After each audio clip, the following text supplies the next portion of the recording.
بسم اللہ الرحمن الرحیم. رب زدنی علما رب یسر ولا تعسر وتمم بالخیر. رب اشرح لی صدری ویسر لی امری واحلل عقدۃ من لسانی یفقہوا قولی. آمین یا رب العالمین. الحمدللہ، محض اللہ تعالیٰ کی توفیق سے دارالاصلاح کراچی کی جانب سے عربی بول چال کی کورس کا آغاز کیا جا رہا ہے، اور اس حوالے سے آج ہماری پہلی کلاس ہے. اس کلاس کا باقاعدہ آغاز کرنے سے پہلے کچھ اہم اور ضروری باتیں پیش خدمت ہیں. خیال رہے کہ زبان پہلے وجود میں آتی ہے اور اس زبان کے قوانین بعد میں مرتب کیے جاتے ہیں. یہ بھی خیال رہے کہ عربی گرامر ایک علیحدہ موضوع ہے اور عربی بول چال ایک علیحدہ موضوع ہے، اور الحمدللہ دارالاصلاح کراچی ان دونوں موضوعات پر کلاسز ریکارڈ کر کے عوام الناس کے لیے عربی زبان سیکھنے اور سمجھانے کے لیے آسانی پیدا کرنے کی محنت اور جدوجہد کر رہا ہے. عربی بول چال کورس مکمل کرنے کے بعد آپ عربی زبان بولنا اور سمجھنا آسان ہو جائے گا آپ کے لیے، لیکن قرآن پاک کو سمجھنے کے لیے عربی گرامر کا سیکھنا، قوانین کو سمجھنا نہایت ضروری ہے. مزید یہ کہ عربی بول چال کے حوالے سے آپ کے پاس الفاظوں کا ذخیرہ ہونا چاہیے. تو اس کورس میں جتنے بھی مشکل الفاظ آپ کے سامنے آئیں گے ان کو آپ نے ذہن نشین کرنا ہے، اور کورس کے اختتام پر آپ کے پاس بے شمار الفاظ کا ذخیرہ ہوگا انشاءاللہ، اور انہی الفاظ کو استعمال کر کے پھر آپ عربی زبان کو بآسانی جو ہے بول سکتے ہیں، سمجھ سکتے ہیں. جس طرح دنیاوی تعلیم کے لیے ہم محنت کرتے ہیں، وقت نکالتے ہیں، پیسہ خرچ کرتے ہیں، اسی طرح عربی زبان اور بالخصوص قرآن پاک کو سمجھنے کے لیے بھی ہمیں وقت نکالنا پڑے گا، محنت کرنی پڑے گی. لیکن یہاں پر دارالاصلاح کراچی کے پلیٹ فارم سے جتنے بھی کورسز کروائے جاتے ہیں وہ بلا معاوضہ، اس کی کوئی فیس نہیں ہوتی، تو اس طرح سے پیسے بھی بچ رہے ہوتے ہیں.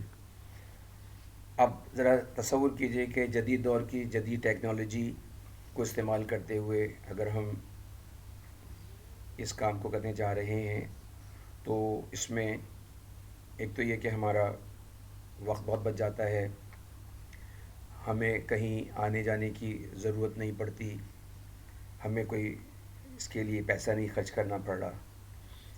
مزید یہ کہ ہمارے لیے کوئی ٹائم فکس نہیں ہے کہ ہم اس مخصوص ٹائم میں تمام کام کو چھوڑ کر جو ہے کلاس کو اٹینڈ کرنے جو ہے وہ بیٹھیں،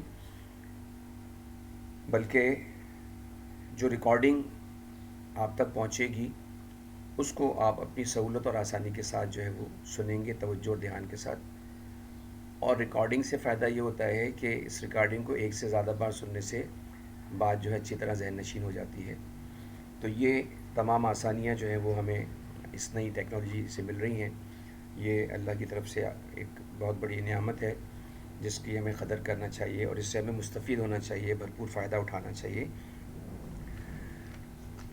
بس اس کے لیے شرط یہی ہے کہ توجہ اور دھیان سے لیکچر سن لیا جائے، اور جیسے پہلے عرض کیا ہے کہ اپنے ساتھ ایک کاپی رجسٹر جو ہے وہ رکھیں، اور اہم جو بھی بات ہو، بالخصوص جو نئے آنے والے الفاظ ہوں ان کو لکھ کر یاد کر لیں.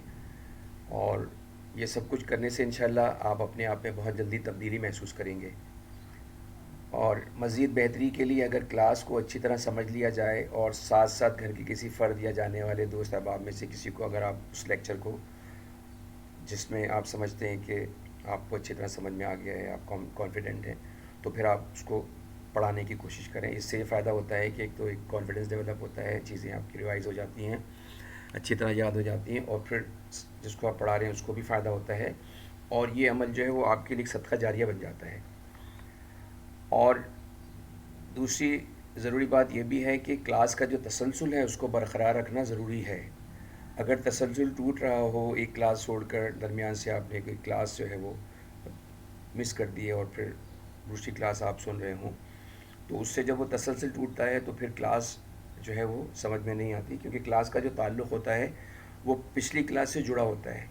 جو اگلی جو آنے والی کلاس ہوتی ہے اس کا تعلق پچھلی کلاس سے جڑا ہوتا ہے. اگر آپ کلاس کا تسلسل یعنی کلاس کو چھوڑ چھوڑ کر سنیں گے تو پھر بات صحیح سمجھ نہیں آئے گی، اور اس طرح آپ کو آسان بات بھی بہت مشکل لگنے لگے گی. ساتھ ساتھ یہ بھی اس کا بھی دھیان رکھنا ضروری ہے کہ ہمارا ساتھ ایک جو شیطان جو ہمارے ساتھ 24 گھنٹے مسلط ہے، تو وہ بھی خاص طور پر نیک کاموں میں جگہ جگہ پہ رکاوٹ ڈالنے کی کوشش کرے گا، تو اس کو بھی ذہن میں رکھیے گا۔ تو بہتر یہ ہے کہ اللہ تعالیٰ سے فضل مانگتے رہیں، یقیناً اللہ تعالیٰ کی توفیق اور فضل سے ہی ہم نے اس نیک کام کو کرنا شروع کیا ہے۔ اللہ تعالیٰ سے دعا ہے کہ اللہ تعالیٰ ہمیں عربی زبان سیکھنے سکھانے اور قرآن پاک کو صحیح پڑھنے، سمجھ کر پڑھنے، اس پہ عمل کرنے اور دوسروں تک پہنچانے کی توفیق نصیب فرمائے، آمین۔ آج کیونکہ پہلی کلاس ہے تو کلاس سے ہٹ کے کچھ اہم و ضروری باتیں جیسے میں نے عرض کی ہیں، تو اب ہم اپنے موضوع کی طرف چلتے ہیں اور عربی بول چال سے متعلق پہلی کلاس کا آغاز کرتے ہیں۔ اچھا، عربی بول چال سکھانے کے لیے بے شمار ادارے، بے شمار لوگ جو ہیں وہ مختلف انداز میں محنت کر رہے ہیں الحمدللہ، لیکن دارالاسلام نے اس کام کو کرنے کے لیے مدارس کے جو طرز پر جو عربی زبان سکھانے کا طریقہ استعمال کیا ہے اور اس کے نصاب کی جو کتاب ہے الطریقۃ الاثریہ، اس کا چناؤ کیا ہے۔ یہ کتاب کا ٹائٹل آپ کے سامنے ہے، الطریقۃ الاثریہ فی تعلیم اللغۃ العربیہ۔ تو آپ دیکھیں، طریقہ اور تعلیم یہ دو لفظ ایسے ہیں جو ہم اردو میں بھی استعمال کرتے ہیں۔ ساتھ ساتھ یہ بھی وضاحت کرتا چلوں کہ یہ بھی ایک بہت بڑی ہمارے لیے سہولت ہے کہ عربی میں بہت سارے اردو کے الفاظ استعمال ہوتے ہیں، تو اس سے ہمیں بہت سہولت ہو جاتی ہے۔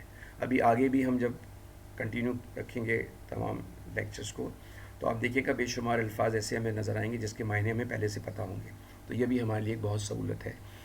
تو یہاں پر الطریقۃ الاثریہ فی تعلیم اللغۃ العربیہ، اس کا مطلب یہ ہے کہ جدید طریقہ عربی زبان کی تعلیم میں۔ اس کتاب سے ہم نے صفحہ نمبر 9 اور صفحہ نمبر 10 اپنے اس پریزنٹیشن میں شامل کیا ہے۔ اس کے علاوہ جتنا بھی مواد ہے وہ ہم نے مزید معلومات فراہم کرنے کے لیے استعمال کیا ہے۔ تو یہاں پر صفحہ نمبر 9 الدرس الاول، درس معنی سبق، اول معنی پہلا، تو یہ ہمارا پہلا سبق ہے۔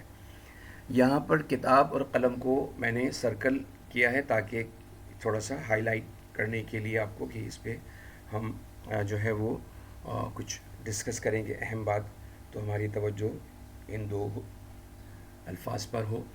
پہلی چیز تو یہ کہ اس میں جو حرکات ہیں وہ آپ کو نظر آ رہی ہیں کہ کاف پہ زیر ہے اور تا پہ زبر ہے، ٹھیک ہے نا؟ تو لیکن با کے اوپر کوئی حرکت نہیں ہے، لیکن ہم اس پوری کورس میں ہم کسی بھی لفظ کے آخری حرف پر حرکت کو بھی لے کے چلیں گے، تو وہ کیا ہوگی؟ وہ ہوگی اس طرح سے کہ ہم اس کو پڑھیں گے کتابن، قلمن۔ تو ہم عربی گرامر کی ٹرم میں ہم کسی بھی لفظ کے آخری حرف پر جو حرکت ہوتی ہے اس کو ہم کہتے ہیں اعراب۔ یہ اس کو آپ اپنے پاس نوٹ کر لیں کہ لفظ کے آخری حرف پر جو حرکت ہوگی اس کو ہم اعراب کہتے ہیں۔ تو یہاں پر ہم اعراب کے ساتھ ہی لفظ کو پڑھیں گے۔ اچھا، ساتھ ساتھ ہم یہ بھی سمجھ لیں کہ یہ کتاب اور قلم جو ہے یہ اسم ہے۔ ہم نے بچپن میں ہم نے اسکول میں ہی پڑھا تھا کہ اسم کیا ہوتا ہے، کسی شخص، جگہ، چیز، ٹھیک ہے نا، یہ اسم۔ لیکن عربی گرامر میں جب ہم اسم کو دیکھتے ہیں تو وہاں پر کچھ چیزیں تھوڑی سی مختلف ملیں گی۔ ہم اسم کی تعریف کو، یہ دیکھیں، اسم کی تعریف ہم مختصراً پیش کرتے ہیں کہ اسم اس بامعنی لفظ یا کلمے کو کہتے ہیں جس سے کسی چیز، جگہ یا کسی شخص کا نام یا اس کے صفت ظاہر ہو۔ یہاں پر ہم کلمہ نہیں پڑھیں گے بلکہ کلمہ پڑھیں گے، اور صفت نہیں پڑھیں گے بلکہ صفت پڑھیں گے۔ تو یہ دونوں چیزیں بھی آپ اس کو اپنے پاس نوٹ کر لیں۔ بامعنی کی بات ہو رہی ہے تو اس کا مطلب بے معنی لفظ بھی ہوتے ہیں۔ تو اس کا مطلب یہ ہوا کہ لفظ کے دو قسمیں ہیں، ایک تو بامعنی اور ایک بے معنی۔ تو بامعنی ہمارے سامنے جیسے کتاب اور قلم، یہ بامعنی لفظ ہے، اس کو ہم کلمہ بھی کہتے ہیں۔ تو ہر وہ لفظ جس کے کچھ معنی ہوں وہ بامعنی کہلاتا ہے۔ اب بے معنی کیا ہے؟ جیسے مثال کے طور پر ہم کہتے ہیں چائے شائے، روٹی ووٹی، کھانا وانا. تو چائے کے ساتھ جو شائے کا لفظ آ گیا، روٹی کے ساتھ ووٹی کا لفظ آ گیا، پانی کے ساتھ وانی کا لفظ آ گیا. تو یہ جو الفاظ ہیں جو ہم روانی میں کہتے ہیں، یہ ڈکشنری میں بھی نہیں ہیں، اور دوسری چیز یہ کہ یہ اس کا قرآن میں کوئی عمل دخل نہیں ہے. تو لیکن صرف سمجھنے کی حد تک اس کو ہم رکھ لیں ذہن میں کہ بامعنی لفظ کو ہم کہتے ہیں کلمہ، اور بے معنی لفظ کو ہم کہتے ہیں محمل. تو یہ اپنے پاس نوٹ کر لیں، کلمہ اور محمل. تو کیونکہ بامعنی لفظ ہی ہم نے تمام کورس میں قرآن پاک میں استعمال کرنے، تو ہم اسی پہ ہماری کنسنٹریشن ہوگی. باقی بے معنی کا جو چیپٹر اس کو ہم یہیں پر کلوز کریں گے. اس کو چھوٹی سی جو معلومات آپ کو دی ہے اس کو آپ اپنے پاس یاد دہانے کے لیے نوٹ کر لیں. Next paragraph. اس کے علاوہ ایسا بامعنی لفظ یا کلمہ بھی اسم کہلاتا ہے جس کے معنی میں کوئی کام کرنے کا مفہوم ہو، لیکن اس میں کوئی زمانہ جیسے حال، ماضی، مستقبل نہ پایا جائے، جیسے کھانا، سونا، پڑھنا، بھاگنا، دوڑنا، لکھنا وغیرہ وغیرہ. تو اس میں کام تو ہو رہا ہے لیکن اس میں کسی زمانے کی بات نہیں ہو رہی کہ کس زمانے میں یہ کام ہو رہا ہے. تو یہ جو ہے یہ بھی اسم کہلاتے ہیں، لیکن گرامر کی زبان میں ہم اس کو مصدر کہتے ہیں. اس کو اپنے پاس نوٹ کر لیں کہ ایسا کام جس میں زمانہ نہ پایا جائے اس کو ہم مصدر کہتے ہیں. تو یہ کچھ کتاب سے ہٹ کے کچھ تھوڑی سی اہم معلومات آپ کو فراہم کی گئی ہیں. اس کو نوٹ کر لیں، یاد رکھنے کی کوشش کیجیے گا.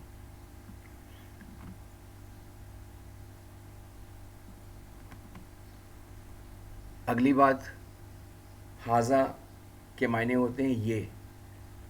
بہت زیادہ استعمال ہونے والا لفظ، بنیادی طور پر شروع میں اکثر آپ میں سے لوگوں نے سنا بھی ہوگا، اور مزید جو نئے طالب علم ہیں تو اس کو مزید ہم بہت تفصیل سے اس کی ڈیٹیل میں چیزیں جو ہے وہ پریکٹس کریں گے اور اس کو سمجھنے کی کوشش کریں گے کہ حاذا جو ہے وہ یہ اس کی ڈیٹیل جو ہے جاننے کی ہم کوشش کریں گے. اس کے معنی ذہن میں رکھیے گا کہ اس کے معنی ہوتے ہیں یہ. جیسے حاذا کا مطلب میں نے آپ کو بتایا، معنی بتائے، اور کتاب کے معنی آپ کو پتہ ہیں. تو حاذا کتابن ہم اعراب کے ساتھ پڑھیں گے، یہ کتاب ہے. حاذا قلم یہ قلم ہے. حاذا ورقن یہ ورق ہے، صفحہ ہے یا ورق ہے. تو اس میں آپ دیکھیں کتاب، قلم اور ورق ہم اردو میں بھی استعمال کرتے ہیں باوجود اس کے کہ یہ عربی کے الفاظ ہیں. تو جیسے میں نے عرض کیا کہ بہت سارے آگے بھی آپ کو الفاظ ایسے ملیں گے جو ہم اردو میں استعمال کرتے ہیں، اسی طرح سے عربی میں بھی وہ استعمال ہوتے ہیں. تو یہاں پر 3 الفاظ کتابن، قلمن، ورقن یہ ہم نے حاذا کے ساتھ استعمال کر کے دیکھا ہے کہ، لیکن اس میں اگر ہم تھوڑا سا اس کو انالائز کریں، اس کی ترکیب دیکھیں تو لفظی معنی تو یہ بنتے ہیں کہ حاذا کتابن یہ کتاب، حاذا قلمن یہ قلم، حاذا ورقن یہ ورق. لیکن ہم اس کو مکمل جملہ بنا رہے ہیں کہ حاذا کتابن یہ کتاب ہے، یہ قلم ہے، یہ ورق ہے. تو اگر ہم ہے کا استعمال نہیں کریں گے تو پھر یہ جملہ ناقص ہوگا، نامکمل جملہ ہوگا. لیکن جب ہم نے اس کے ساتھ ہے کا استعمال کیا تو ایک مکمل جملہ، تام جملہ اسمیہ بن گیا. یہ تھوڑی گرامر سے متعلق، کیونکہ ہم بہت ڈیٹیل میں اگر چلے گئے اس اسٹیج پہ تو پھر آپ کنفیوز ہوں گے. تو یہاں پر ہم نے صرف اس کا اسٹرکچر ذہن میں رکھنا ہے کہ جب بھی اس طرح کا اسٹرکچر ہو تو اس میں ہم جملے کو مکمل کرنے کے لیے ہے کا استعمال کریں گے. ٹھیک ہے. تو باقی آگے انشاءاللہ آپ کو یہ شروع میں جیسے حاذا لکھا ہے، اس کو ہم مبتدا کہتے ہیں، کتاب ان کو ہم خبر کہتے ہیں، اور مبتدا اور خبر مل کر جملہ اسمیہ بنتا ہے. اور جو ہے وہ مکمل جملہ جو ہے وہ جملے کی پھر اقسام ہیں. تو یہ جملہ جو ہے وہ تام بنتا ہے. تو یہ چیزیں بعد میں ہم جو اگر خاص طور پر اگر عربی گرامر کے جو لیکچرز اگر آپ وہ سنیں گے تو یہ ساری چیزیں آپ کو بالکل واضح ہو جائیں گی. تو یہاں پر ہم نے حاذا کے معنی سمجھ لیے، اور حاذا کو ہم نے چند اسما کے ساتھ استعمال کر کے دیکھا. تو ہم نے جو ہے وہ مزید حاذا کی تفصیل جاننے کی کوشش کرتے ہیں جو بہت ضروری ہے. سب سے پہلے تو یہ حاذا جو ہے یہ اسم اشارہ. ٹھیک ہے، اس کو آپ یاد رکھیں، اس کو لکھ لیجیے اپنے پاس. تو جو اس میں اشارہ ہیں اس کی یہ ایک پوری ترتیب، ایک پورا چارٹ ہے. تو اس کو ہم یاد کریں گے، پریکٹس کریں گے، وقتاً فوقتاً چیزیں سامنے آتی رہیں گی. تو اس وقت جو ہماری کنسنٹریشن، جو توجہ ہے وہ حاضہ پہ، کیونکہ یہ ٹاپک چل رہا ہے. معنی بتا دیے گئے. اس کے معنی یہ کہ ہیں یہ واحد یا مفرد ایک ہی بات ہے. واحد یا مفرد کے لیے استعمال ہوتا ہے، اور مذکر کے لیے استعمال ہوتا ہے، اور اشارہ قریب کے لیے استعمال ہوتا ہے. تو حاضہ جو ہے یہ واحد مذکر کے لیے، جہاں پر قریب کا اشارہ کرنا ہو وہاں پر ہم نے جو ہے یہ حاضہ کا استعمال کرنا ہے. اچھا، اب دیکھیے مذکر اور مؤنث کا الحمدللہ یقیناً امید ہے کہ سب کو یہ چیز کلیئر ہے کہ مذکر کیا ہوتا ہے، مؤنث کیا ہوتا ہے. تو اس کا مطلب جو ہم نے ابھی تین الفاظ یا تین اسم جو ہیں، کتاب، قلم، ورق پڑھا ہے، تو یہ کیونکہ حاضہ وہاں پہ استعمال ہے تو اس کا مطلب وہ مذکر کے لیے استعمال ہو رہا ہے. تو یہ بے جان جو چیزیں ہم نے دیکھی ہیں کہ کتاب، قلم اور ورق، یہ مذکر میں شمار ہوں گے. تو اب بے جان مطلب جاندار کے لیے جو جنس مذکر، مؤنث، مرد، عورت، لڑکا، لڑکی، یہ تو واضح ہے.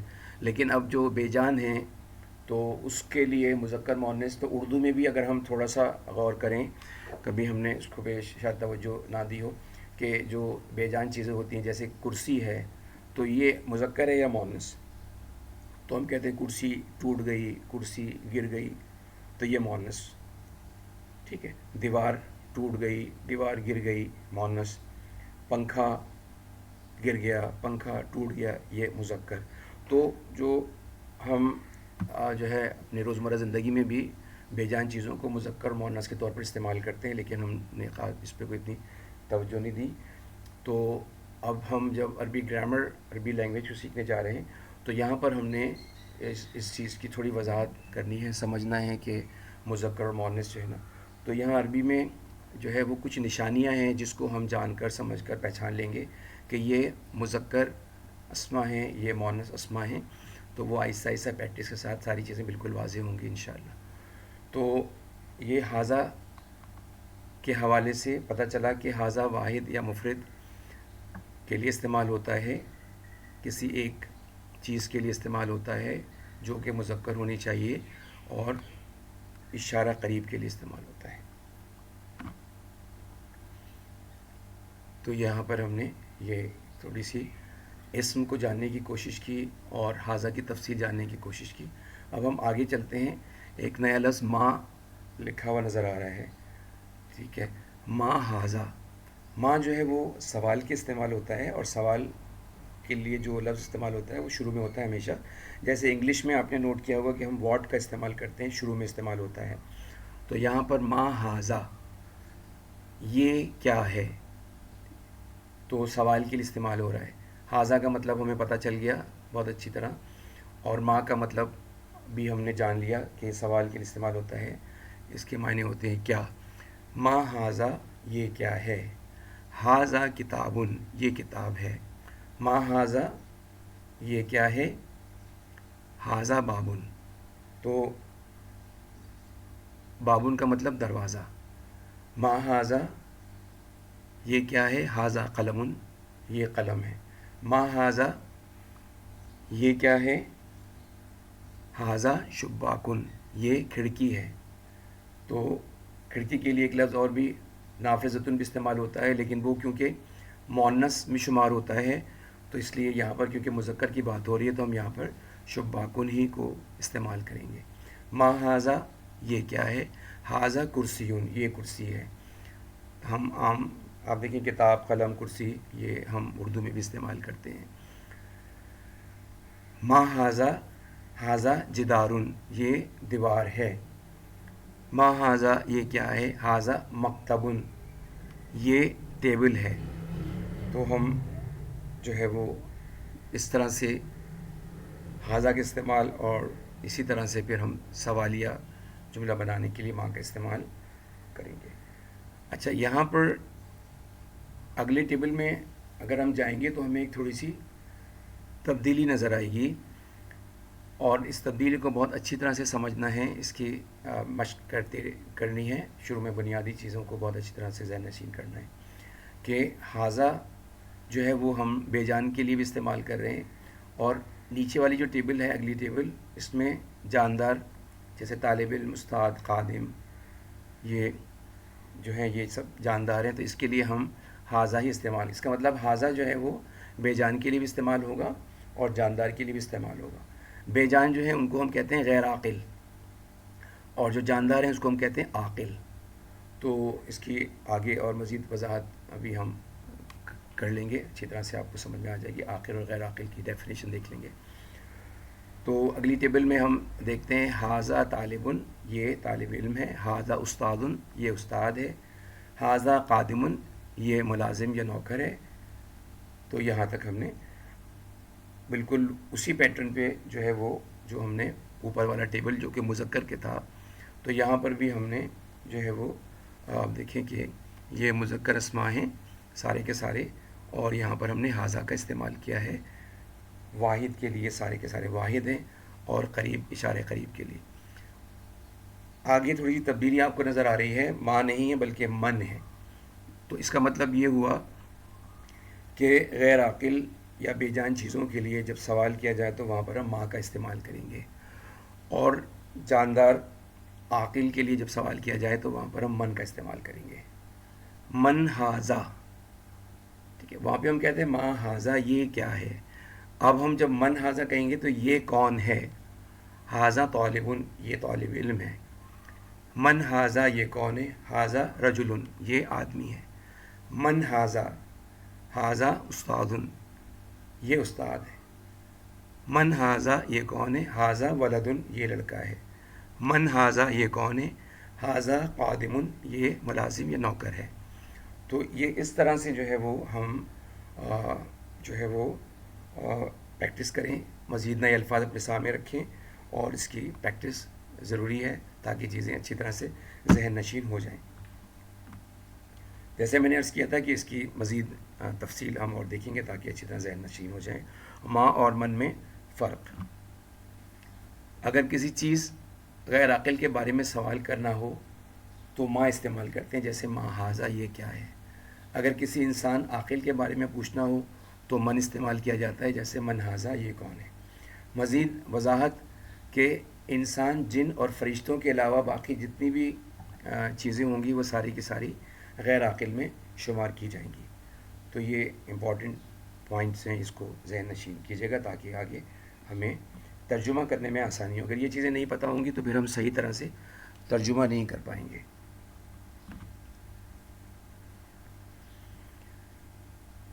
الدرس الاول، صفحہ نمبر 9. اس میں ہم نے ایک تو یہ چیز جاننے کی کوشش کی کہ اعراب کیا ہوتا ہے. لفظ کے آخری حرف پر جو حرکت ہوتی ہے اس کو ہم اعراب کہتے ہیں. پھر ہم نے اسم کو جاننے کی اور سمجھنے کی کوشش کی.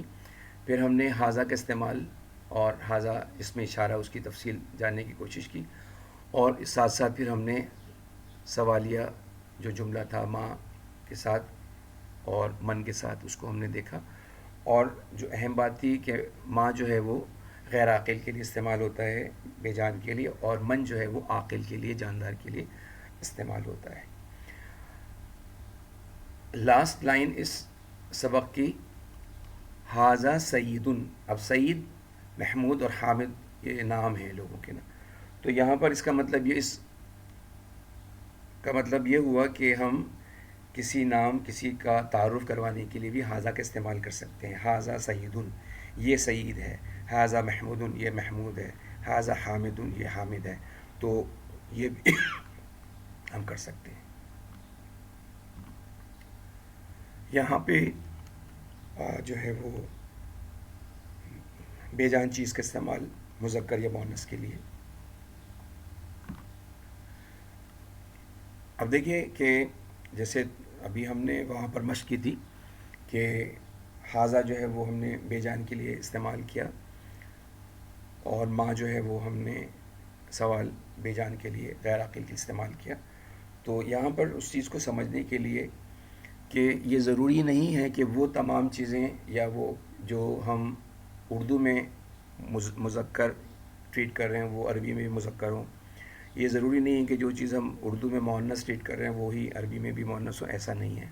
بلکہ کچھ چیزیں جو ہیں وہ دونوں میں ساتھ ساتھ ملیں گی کہ مذکر اردو میں بھی ہے اور عربی میں بھی وہی چیز مذکر ہے، مؤنث اردو میں بھی ہے اور مؤنث عربی، لیکن کچھ چیزیں ایسی ہوتی ہیں جو اردو میں مذکر عربی میں مؤنث، اردو میں مؤنث عربی میں مذکر. اس کی مثال کچھ چند الفاظ کے ساتھ آپ کے سامنے، تاکہ یہ چیز جو ہے وہ آپ کو اچھی طرح سے سمجھ میں آ جائے. جیسے یہاں پر ہے کہ اردو میں مؤنث اور عربی میں مذکر، یہ اسما ہمارے سامنے، کتاب، مسجد، جدار. ٹھیک ہے، کتاب کا مطلب ہمیں پتہ ہے، مسجد کا مطلب ہمیں پتہ ہے، اور جدار کا مطلب ابھی ہم نے جان لیا کہ یہ دیوار کے لیے استعمال ہوتا ہے. یہ تینوں چیزیں جو ہیں یہ اردو میں جو ہے وہ مؤنث شمار کی جائیں گی اور عربی میں یہ مذکر شمار کی جائیں گی. اسی طرح سے اگلے کالم میں جو ہے اردو میں مذکر اور عربی میں مؤنث. تو یہاں پر مدینتن، یہ مدینہ شہر کی بات نہیں ہو رہی، بلکہ عربی میں مدینہ کہتے ہیں شہر کو، جیسے کراچی شہر، لاہور شہر، اسلام آباد شہر. تو یہ مدینتن، غرفتن کمرے کو کہتے ہیں، یدن ہاتھ کو کہتے ہیں، سماعن آسمان. تو یہ چاروں اسما جو ہیں یہ اردو میں مذکر شمار کیے جاتے ہیں اور عربی میں مؤنث شمار کیے جاتے ہیں. ٹھیک ہے نا، جیسے ہم کہتے ہیں اردو میں کمرہ بڑا ہے، ٹھیک ہے نا، تو یہ مذکر کے طور پر. آسمان خوبصورت ہے، آسمان جو ہے وہ بڑا ہے. تو یہ ساری چیزیں جو ہیں وہ، یہ شہر اچھا ہے. ہم یہ نہیں کہتے کہ یہ شہر اچھی ہے، تو اردو میں ہم اس کو، ان چاروں کو جو ہے وہ مذکر ٹریٹ کریں گے، لیکن عربی میں اس کو ہم مؤنث ٹریٹ کرتے ہیں. اسی طرح سے جو ہے وہ اردو اور عربی میں جو ہے ان چیزوں کو، جیسے جنتن ہے، ارضن ہے، عینن ہے، نارن ہے، ان کو جو ہے وہ مؤنث شمار کیا جاتا ہے. جنتن جنت، ارضن زمین، عینن آنکھیں، نارن آگ. اسی طرح سے عربی میں جو ہے وہ اور اردو میں مذکر اسما، جیسے بابن، یہ ہم عربی اردو دونوں میں مذکر ٹریٹ کرتے ہیں، دروازہ. صدرن، یہ ہم سینہ جو ہے اس کو مذکر ٹریٹ کرتے ہیں. قلب، دل، اس کو بھی ہم مذکر ٹریٹ کرتے ہیں. تو یہ ایک چند الفاظ کے ساتھ آپ کو اچھی طرح جو ہے وہ واضح کرنے کے لیے کہ ہمیں یہ چیز بالکل اچھی طرح سمجھ میں آ جائے کہ عربی اور اردو میں جو ہے وہ مذکر اور مؤنث جو ہے وہ الگ الگ ہوتے ہیں. چند ایک الفاظ جو ہیں وہ جیسے ہم نے پریکٹس کر کے اس کو اچھی طرح سے دیکھ لیا ہے. لیکن ساتھ ساتھ یہ بھی آپ کے لیے وضاحت کرتا چلوں کہ کچھ نشانیاں ہمارے سامنے ہوں گی، کچھ علامت ہوں گی کہ جن کو جان کر پہچان کر ہم بالکل واضح طور پر سمجھ لیں گے کہ یہ علامت جو ہے یہ ظاہر کر رہی ہے کہ یہ مؤنث اسما ہے. ٹھیک ہے، تو وہ آپ کو بہت آسانی سے سمجھ میں آئے گا، کیونکہ ہمیں اس چیز کو سمجھنا ضروری ہے. کیونکہ مذکر کی جب بات ہو رہی ہو تو وہاں پہ الفاظ کچھ اور استعمال ہوں گے، جب مؤنث کی بات ہو رہی ہوگی تو وہاں پر الفاظ کچھ اور استعمال ہو رہے ہوں گے. تو جو ہے وہ آج ہم نے حاذا کا جو استعمال کیا ہے وہ مذکر کے استعمال کیا ہے. لیکن اگر ہم اگلی مشق میں، اگلا جو ہماری درس ثانی، دوسرا جو درس ہوگا ہمارا، اس میں ہم جو ہے وہ مؤنث کا استعمال کریں گے، تو وہاں پہ پھر حاذا استعمال نہیں ہوگا. تو اس طرح سے ہم جو ہے وہ، جیسے میں نے عرض کیا کہ مذکر کے لیے مختلف الفاظ استعمال ہوتے ہیں، مؤنث، تو ہمیں اس کو بہت اچھی طرح سمجھنا، پہچاننا ہے کہ آیا یہ جو اسم ہے یہ مذکر ہے یا مؤنث ہے. تو پھر ہمیں وہ فیصلہ کرنے کے بعد اس حساب سے وہاں پر لفظ کو استعمال کرنا ہوگا. یہ بہت اہم بات ہے. نیکسٹ، یہ تمرین کا مطلب مشق. جتنا کچھ پیچھے آپ نے سیکھا ہے تو اس کی یاد دہانی کے لیے، اس کو اچھی طرح سمجھنے کے لیے یہ مشق جو ہے یہ اسی کتاب سے لیا گیا صفحہ ہے. 2 صفحے جیسے میں نے بتایا آپ کو کہ اس کتاب سے صفحہ نمبر 9، صفحہ نمبر 10 جو ہے وہ اسکین کر کے، اصل میں تھوڑا اسکین کی وجہ سے اس کا رزلٹ بھی اتنا واضح نہیں ہے، لیکن بہرحال کیونکہ میں آپ کو بول رہا ہوں تو آپ کی چیزیں واضح ہو رہی ہوں گی، اس کو آپ سن رہے ہیں. تو یہ مشق آپ کو کرنی چاہیے اصولاً، کیونکہ پچھلی ساری چیزیں ہم نے سمجھ لی ہیں، اسی بنیاد پر جو ہے وہ ہم نے اس کو کرنا چاہیے. لیکن کیونکہ ہماری پہلی کلاس ہے تو اس کو ہم کر لیتے ہیں ابھی، کہ حاذا کا استعمال کرسی کے ساتھ اور عمودن کے ساتھ اور سقفن کے ساتھ، کاسن کے ساتھ. یہاں پر حاذا کرسیٌ، یہ کرسی ہے. ھذا عمود یہ ستون ہے. ھذا سقف یہ چھت ہے.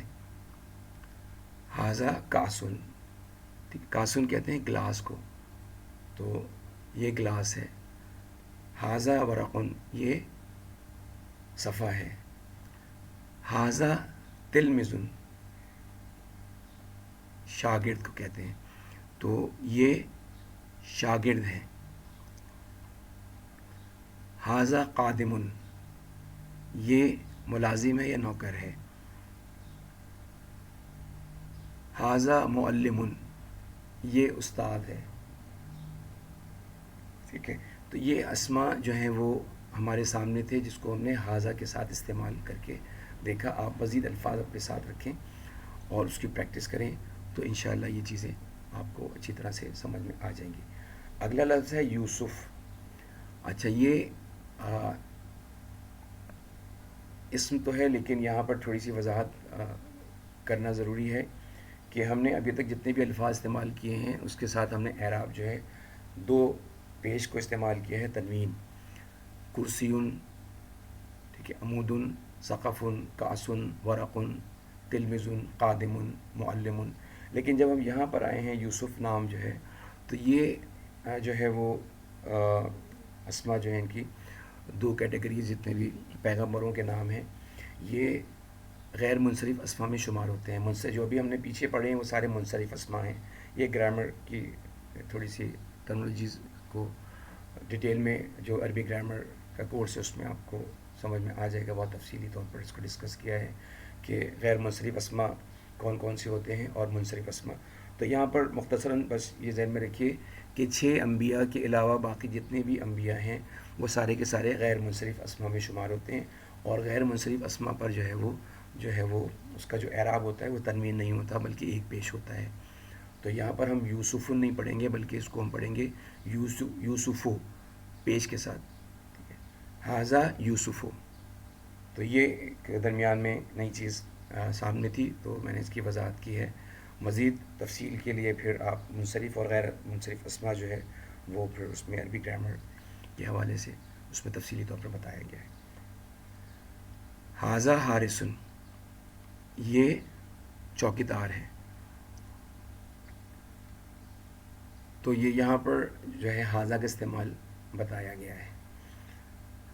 سیکنڈ, اب یہ عربی میں ترجمہ کریں. اردو میں لکھا ہے اور ہم نے اس کو عربی میں ترجمہ کرنا ہے. آپ الحمدللہ یقیناً امید ہے کہ یہ چیزیں آپ کر سکتے ہوں گے.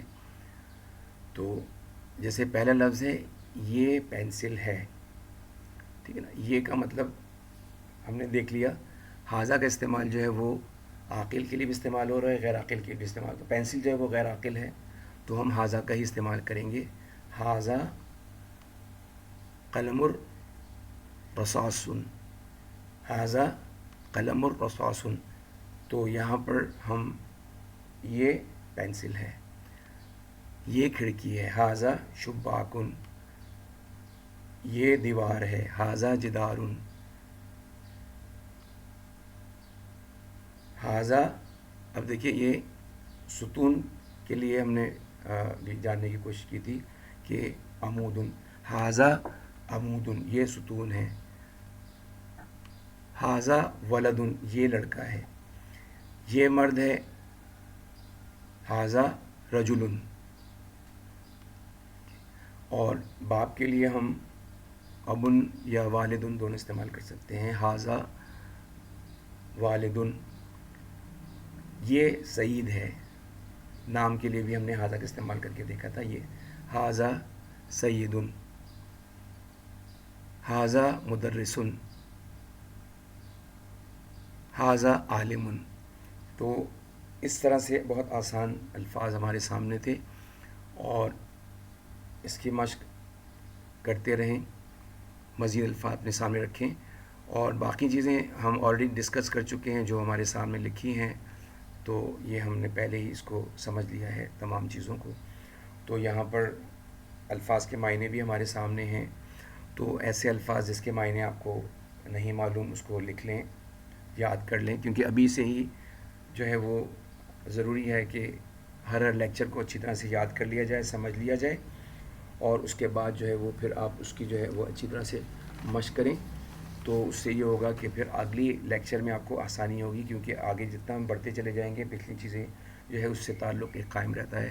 تو جب پچھلی چیزیں یاد رہیں گی تو آگے آسانی ہوگی، اور ہم بہت آسانی سے جو ہے وہ جملوں کے معنی سمجھ لیں گے، بات کرنا آسان ہوگا اور جملے بنانا آسان ہوگا. تو یہ اس طرح سے جو ہے وہ ہم نے آج کا درس اول مکمل کیا ہے، اور امید ہے آپ کو وہ چیزیں واضح ہیں. مختصر چیزیں کچھ گرامر کے حوالے سے سامنے رکھی، لیکن تفصیلی طور پر جو ہے وہ جیسے میں نے عرض کیا، بار بار عرض کیا کہ قرآن پاک کو سمجھنے کے لیے اور عربی گرامر کا بہت اچھی طرح سے جاننا ضروری ہے.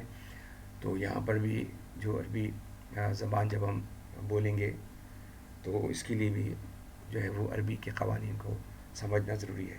تو جہاں جہاں پہ جو ضروری بات ہوگی اس کو ہم عربی گرامر سے متعلق اس کو ہم ڈسکس کریں گے انشاءاللہ. تو آج کی کلاس کو ہم یہیں تک رکھتے ہیں.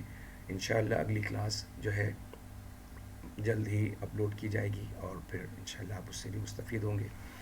سبحانک اللہم و بحمدک، اشہد ان لا الہ الا انت، استغفرک و اتوب الیک.